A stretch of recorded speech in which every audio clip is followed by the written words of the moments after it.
त इंसान खे या ज़िंदगी जी जेके अलामत आहे उहा हिकु त सोच आहे। जॾहिं असीं सोचींदा आहियूं इन जो मतिलबु आहे त असीं ज़िंदा आहियूं, ऐं जंहिंजी सोच ख़तमु थी वई असां मरी वेंदा आहियूं। सोचींदा जॾहिं बि आहियूं त सोच हिकु तहरुक पैदा कंदी आहे, ऐं उहा तहरुक असां में तब्दीलियूं पैदा कंदी आहे। त इहा समाज ते बि लागू थिए पई, असांजी ज़ाती ज़िंदगी ते बि, घर ते बि, फैमिलीज़ ते, फ्रेंड्स ते, या जिथे असीं जॉब कयूं था त इन्हनि जो असरु पए पियो। पर असल में इहा शइ सोच मां ई पैदा थिए पई। जॾहिं असीं सोचूं था त इहे सभु अमल पोइ थियनि था। बहितरीन ईअं ज़िंदगी गुज़रे पई, बहितरीन आहे। ऐं तव्हांखे हिकिड़ो नओं उहिदो मिलियो आहे ऐं ज़िम्मेवारी बि खोड़ सारी आहे। इहा तव्हां खां ज़िम्मेवारी ज़रूरु पुछंदमि त कीअं आहे।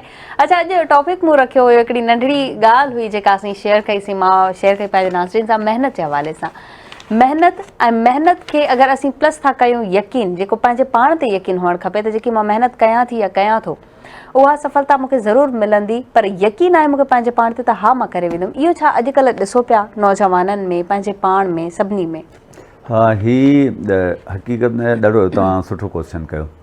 सभु कुझु यकीन ते ई आहे त तव्हां पंहिंजो पाण ते बिलीव केतिरो था कयो, पंहिंजो पाण ते ट्रस्ट केतिरो था कयो।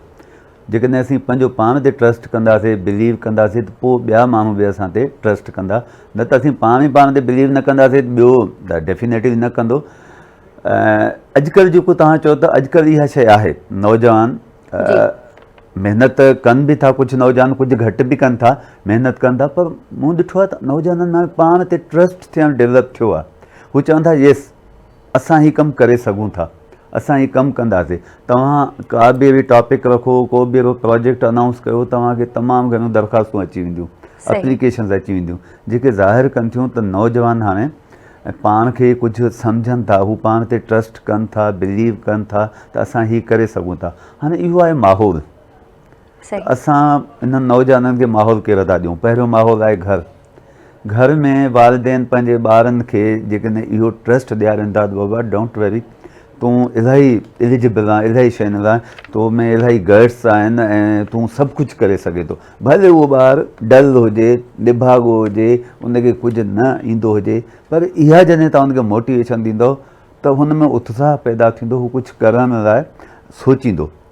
पर ऐं हिकु माण्हू आहे जेको इंटेलिजेंट आहे, सभु कुझु आहे, असां वटि अॼुकल्ह इहो नेगेटिव आस्पेक्ट जेको आहे, इन पर्सपेक्टिव ते इलाही नुक़सानु थिए पियो। ॿारनि खे सदाईं पीउ मां इहो चवंदा, चंडो आहे सॼो ॾींहुं वेठो आहे, कुझु नथो करे, तोखे अचे छा थो, कुझु न कंदे, कुझु कर, ईअं कर।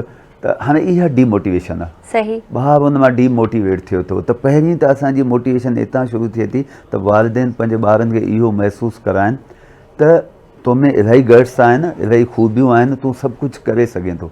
ॿियो जेको ॿार खे इहो लेसन मिले थो, उहो मिले थो जिथे ॿारु पढ़े थो, उहो स्कूल में हुजे, कॉलेज में हुजे, यूनिवर्सिटी में हुजे।